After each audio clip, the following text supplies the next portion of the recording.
Ready? Okay. So I'm joined by Senator Cotton here today. This will be the tall, short version of what to do about Iran. President Trump and Biden have had a common view that Iran cannot get a nuclear weapon. That's off the table. Why did they say that? It'd be the most destabilizing thing in the world, I believe. If Iran ever acquired a nuclear weapon capability, I think the Sunni Arab world would want to go down that road also. You'd have a nuclear arms race in the Mideast. But more importantly to me, I think they would use it. I think if Iran had a nuclear weapon, they would use it as part of their radical religious regime. The Ayatollah and his henchmen are virtual religious Nazis. They openly talk about destroying the state of Israel. They write it on the side of their missiles, and I believe them. I believe that they want to purify Islam, take over the holy sites in Saudi Arabia, wipe out the Jewish state, and drive us out of the Mideast. And a nuclear weapon is part of that agenda.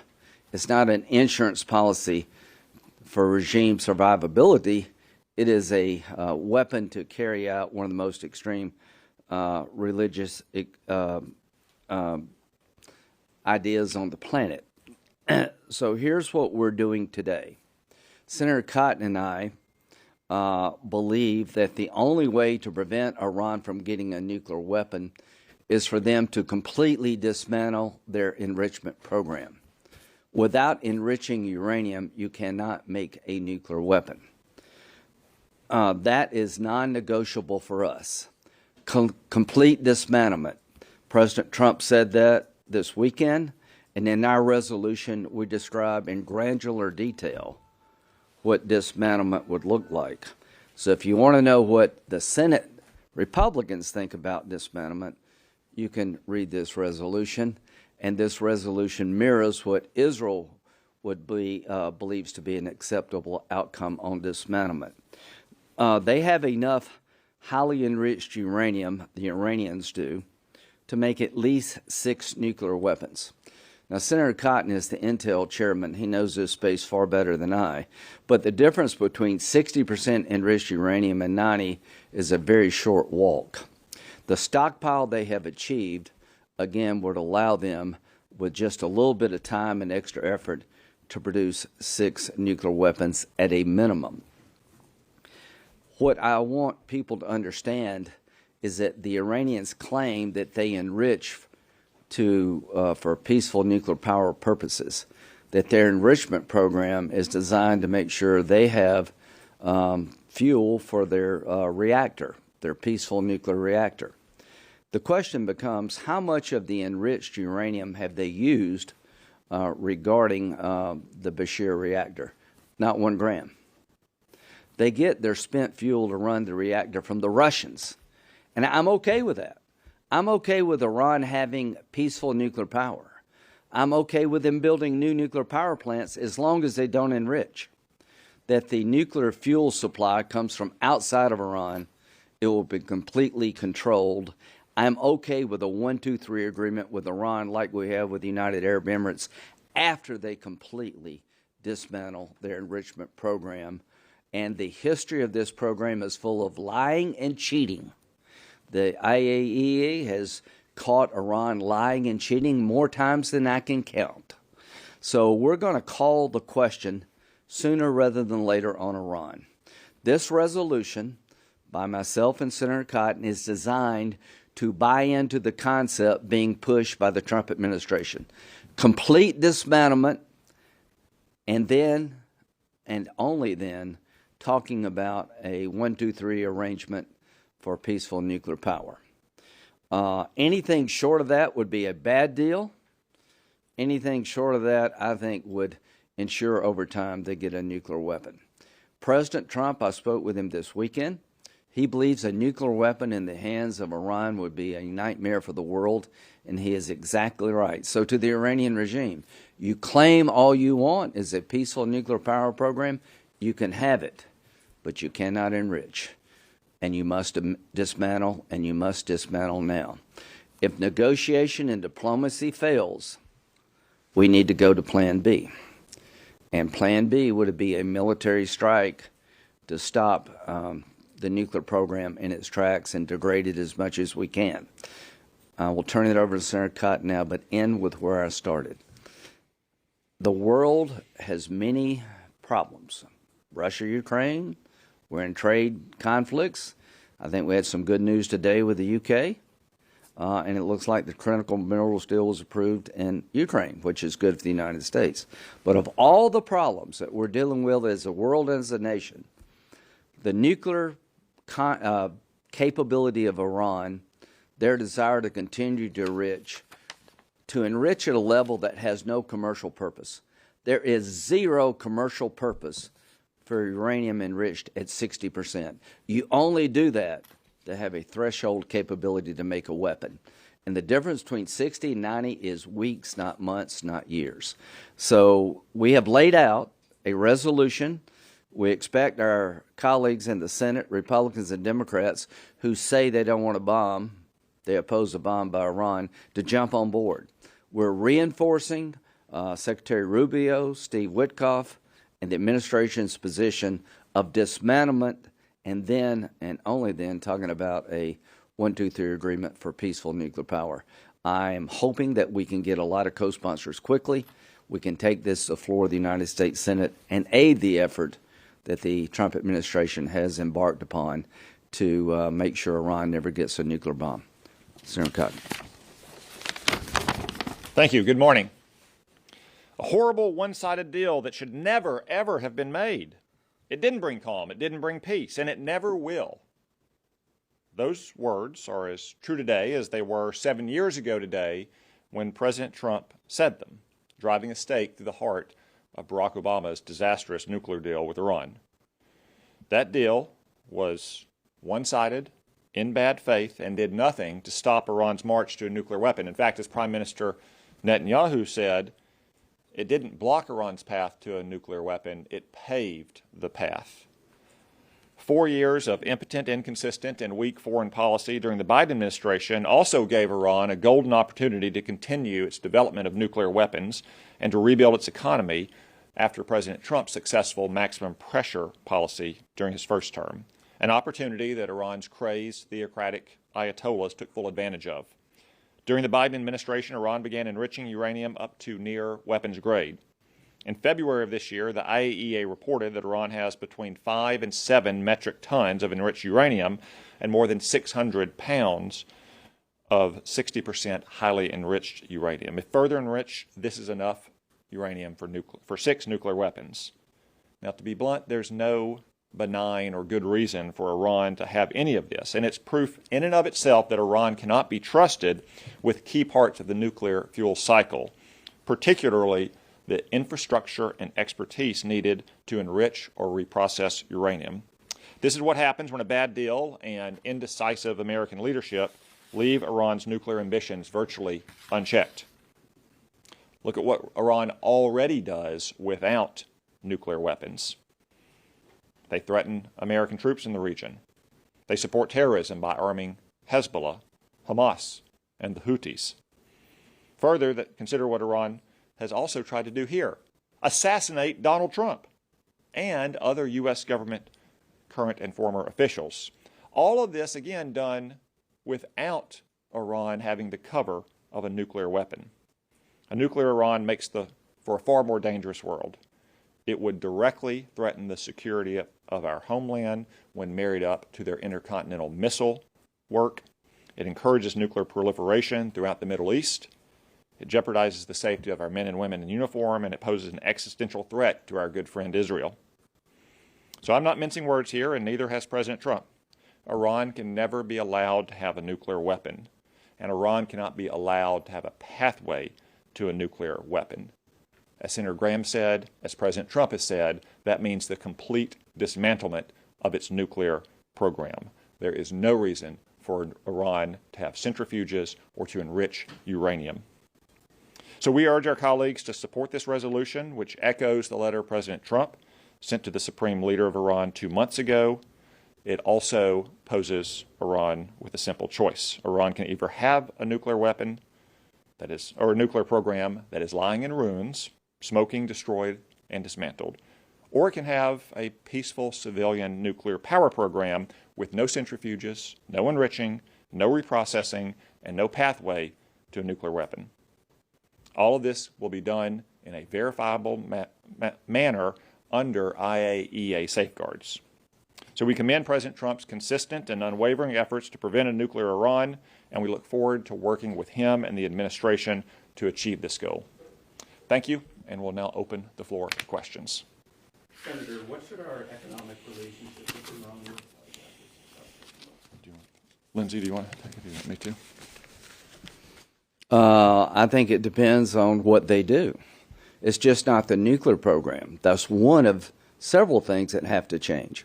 If they dismantle their nuclear program in a way that would allow us to have a 1, 2, 3 agreement, that's the start. Their missile program must be deterred and changed. Their support for terrorism throughout the region must end. If they did all these things, maybe we could have a normal relationship with Iran on the economic front. The key word is normal. There's nothing normal about this regime. They openly talk about destroying the Jewish state, and today's the 80th anniversary of the end of the war in Europe, May 8th, I believe. 80 years ago today, we destroyed Nazi Germany that tried to kill all the Jews. And what Tom and I are doing, along with President Trump, is taking off the table to do that in 2025 and beyond. So I think this is a poetic day. It's the 60-day mark from the letter that President Trump sent to the Ayatollah. 60 days ago he sent a letter. But it's the 80th anniversary of the end of the war in Europe that brought us the Holocaust. And I think our friends in Israel, one Holocaust is aplenty. So I am hoping to have a normal relationship with Iran, but they have to be normal, and they're the anything but normal. And I would add what President Trump and Senator Graham and I have long said is that while Iran has killed thousands of Americans and fomented terrorism and violence throughout the Middle East, it's worth remembering that the first and the worst victims of the Ayatollah's regime are the Iranian people themselves. And as President Trump has said, we would love for the Iranian people to live in peace and prosperity, but their regime has to behave like a normal regime. The nuclear weapons threat is the most urgent and most serious threat, but Iran still has a space launch program, which is flimsy cover for a ballistic missile program. It still supports terrorism. It still oppresses its own people. The United States imposes sanctions on Iran for all of those behaviors. So while we would welcome an end to Iran's nuclear weapons program, the easy way or the hard way, it would only be a first step towards having any kind of normal relationship with Tehran. Senator Cotton, Iran is a lot weaker today than they were a year ago, or that Hezbollah has been eliminated as a proxy or seriously weakened. Their missile attack on Israel have been intercepted. What is your assessment on whether that makes them more likely to reach a deal along the lines that you have outlined today? And what is your assessment on how that has impacted their desire for a nuclear weapon or their decision-making on whether to restart the nuclear program? Well, I think Iran has always lived in mortal terror of the United States and what the United States might do to the Ayatollahs, especially when we have a strong president like Donald Trump or Ronald Reagan. When President Trump directed the killing of Iran's terrorist mastermind in January of 2020, Iran largely pulled in its horns for the rest of President Trump's first term. When Ronald Reagan sank half of Iran's navy in 1988, Iran again pulled in its horns. It stopped mining the Arabian Gulf, and within just a few months, the 8-year Iran-Iraq war ended. A reporter asked President Reagan in the midst of that conflict as he walked across the South Lawn to Marine One if we were now at war with Iran. And Reagan chuckled, as he often did, and said, no, Iran wouldn't be so stupid. And Iran has been exposed in many ways over the last year. both through the destruction of most of its air and missile defenses by Israel in retaliation last year when when Iran struck Israel, and also by the devastation that Israel has visited upon Hamas and Hezbollah and that we've done to Iran's proxies in Yemen. So I think there's no question that Iran is in a much weaker position to deter military action if that's necessary to end its nuclear program. The president recognizes that. Leaders in the region recognize that. Most notably, the Ayatollahs recognize that. And I think they, again, are deathly afraid. Now, they probably hope that they can bluff the president or tap him along in a way that minimizes the threat to their nuclear weapons program. But the simplest way for them to avoid such action is to completely dismantle their program, to turn over their centrifuges, to turn over their uranium, and at that point, as Senator Graham has said, we could talk about some kind of civilian nuclear program, a program that a couple dozen nations around the world have, none of whom enrich uranium. That's fine. That's good. Does the Senate need to approve a deal in order for it to last into the future? Well, I think obviously, if any other nation wants the most durable and lasting kind of agreement with the United States, it would be in a treaty form. And that was one reason why President Obama's deal was so weak, and something that I and Senator Graham and most other Republican senators cautioned the Ayatollahs about before reaching that deal, is that an agreement between the American president, whoever he or she may be, and a foreign leader can be reversed by future presidents, which President Trump rightly did 7 years ago today. So if they want the most durable and lasting kind of deal, then they'd want to bring it to the Senate and have it voted on as a treaty. I think the statute that I think Senator Cotton helped lead regarding us having a say about the JCPOA, what's the name of that statute? The Iran Nuclear Agreement Review Act. Yeah, so that allowed us to at least have a say about it. It wasn't a treaty. I think at a minimum that would happen, but I talked to actually Secretary Rubio about this. A treaty with Iran in this space is only possible if you get 67 votes. There's no way you're going to get 67 votes unless they completely dismantle and shut down the path that Senator Cotton has described toward a nuclear weapon in a way that's verifiable. But also you're not going to get a 67 votes for a treaty regarding their nuclear program unless they deal with the missile program and their terrorism activity. So is it possible? Yes, if Iran changes. I would urge the Ayatollah to seriously consider what Secretary Rubio and Witkoff are proposing. You can have what you claim you want, which is a peaceful nuclear power program, if you dismantle. But it's more than that. You can have a better relationship with the United States if you do the things that Senator Cotton laid out. Without fundamental change, there is no pathway to a treaty in the United States Senate. And I would just add to that Senator Graham is right. I mean, Barack Obama's nuclear deal with Iran was hugely controversial because it was so weak, because it paved their path to a nuclear weapon. That's why it was opposed not just by Republicans, but by Democrats as well, to include Chuck Schumer, the Democratic leader in the Senate. I don't foresee a situation in which we'd be voting on a deal that would resemble anything like President Obama's deal, and therefore would be so hugely controversial. Secondarily, on the nuclear power front, it's also customary in some cases for the Congress, not just the Senate, to pass ordinary legislation that supports the so-called 1, 2, 3 agreements we have with other countries around the world to provide them with peaceful civilian nuclear power. Two questions. First, when you spoke to Trump or other negotiators, did they suggest that the Iranians have expressed any sort of willingness to consider full dismantlement? That's the first question. Second, Senator Graham, you've been in pretty frequent contact with the Saudis while trying to get a deal to normalize relations with Israel. Did the Saudis express to you how they would respond if Iran were to obtain a nuclear weapon? I'll answer the first part of the question, and I'll just say, as I sometimes do with President Trump, what you see is what you get. What he says to the American people is what he says to me, and I suspect what he says to Senator Graham as well. He's been totally clear in public, and he's repeated that in our conversations, that he wants the Iranian people to live in peace and prosperity. but we cannot allow the Iranian regime to have a nuclear weapon or have a path to a nuclear weapon. That's why total dismantlement of their nuclear program has to be the goal.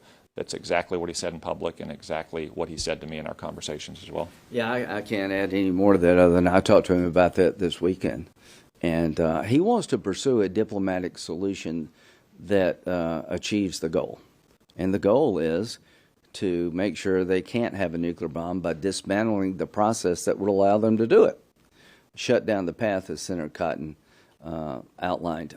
That is the foundation of any future relationship with Iran. As to Saudi Arabia, I don't want to speak for the country, but I'm fairly involved with them. I think if Iran achieved a nuclear weapon, Saudi and others in the region would act in kind. But they prefer a diplomatic solution. I talked to them yesterday. Dismantlement of Iran's nuclear capability that would lead them to a bomb would be welcome news throughout the region. One last question. Just ask if you have any reaction to the idea of changing the name of the Persian Gulf. It sounds like Trump might announce this later on. Do you feel like that is something that... So I think to correct the premise of your question, you mean the Arabian Gulf.